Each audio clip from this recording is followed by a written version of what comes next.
राज ठाकरे यांची आज दिल्लीमध्ये अमित शहा यांच्यासोबत बैठक होण्याची शक्यता आहे। महायुतीला मनसेचं इंजिन लागण्याची शक्यता आहे। मनसेला महायुतीमध्ये घेण्यासाठी वेगाने हालचालीही सुरू झाल्याची माहिती साम टीव्हीला सूत्रांनी दिली आहे। देवेंद्र फडणवीस यांच्यानंतर राज ठाकरे हे दिल्लीत दाखल झालेत।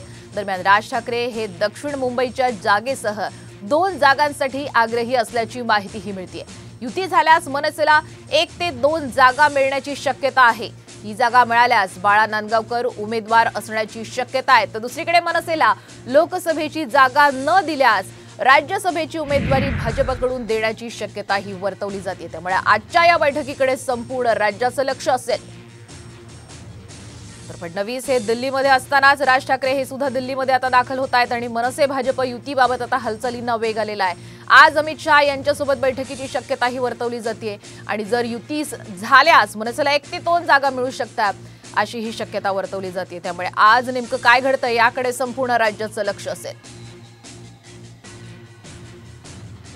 मनसे महायुतीमध्ये आल्यानंतर त्यांना लोकसभा आणि विधानसभेत जागा देण्याचं आश्वासन मिळण्याची शक्यता आहे। राज ठाकरेंना काय मिळू शकतं पाहूयात ग्राफिक्सच्या माध्यमातून।